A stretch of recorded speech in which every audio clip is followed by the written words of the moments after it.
Hello everyone, स्वागत है आप सभी का हमारे यूट्यूब चैनल पर। तो पिछले वीडियो में हमने समझा था कि प्रेसिडेंट इलेक्शंस कैसे होते हैं, उनको क्या-क्या पावर्स है, उनके पास कौन-सी कॉन्स्टिट्यूशनल प्रोविजंस है। आज की इस वीडियो में हम समझने वाले हैं वाइस प्रेसिडेंट के बारे में, इनका मैनर ऑफ इलेक्शंस, इनके क्या-क्या कॉन्स्टिट्यूशनल प्रोविजंस हैं, इनके इलेक्शन में कौन-कौन वोट कर सकते हैं। आज हम ये बेसिक डिटेल समझते हैं। वाइस प्रेसिडेंट ऑक्यूपाई करता है second highest position in the country और फर्स्ट होता है president. First citizen of India आपको पता है प्रेसिडेंट है। अब हम समझते हैं वाइस प्रेसिडेंट के लिए एलिजिबिलिटी क्राइटेरियाज क्या क्या हैं। First, he must be a citizen of India. Second, he should be at least at age of 35।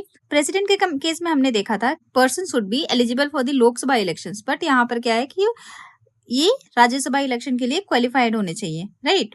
Next, should not held the office of profit, उनका कोई भी गवर्नमेंट जॉब या ऐसा पोजीशन नहीं होना चाहिए, ठीक। कोई भी लाभ के पद पर कार्यरत ना हो। अब हम समझते हैं कि इनका इलेक्शन का मैनर क्या है। अब देखते हैं कि वाइस प्रेसिडेंट का इलेक्शन होता कैसा है। लगभग सब कुछ सेम है, जैसे प्रेसिडेंट इलेक्शन होता है, सेम प्रोसेस है। बट यहाँ पर एक ही डिफरेंस है, सिर्फ ये है कि इलेक्टोरल कॉलेज के जो मेंबर्स होते हैं वो यहाँ पर बोथ इलेक्टेड एंड नॉमिनेटेड दोनों हो सकते हैं। लेकिन प्रेसिडेंट के केस में क्या था कि nominated members are not part of the electoral college. Okay, so यहाँ पे भी सिंगल ट्रांसफरेबल वोट सिस्टम है, सीक्रेट बैलेट सिस्टम यहाँ पर भी चलता है, ठीक है। तो ज्यादा कोई डिफरेंस है नहीं। अब हम समझते हैं इलेक्टोरल कॉलेज की कॉम्पोजिशन क्या है वाइस प्रेसिडेंट इलेक्शन के लिए।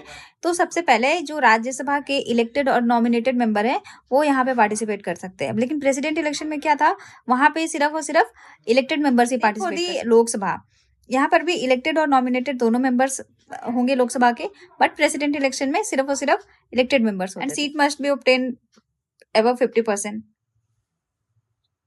चलिए देखते हैं क्या कॉन्स्टिट्यूशनल प्रोविजंस हैं वाइस प्रेसिडेंट के लिए।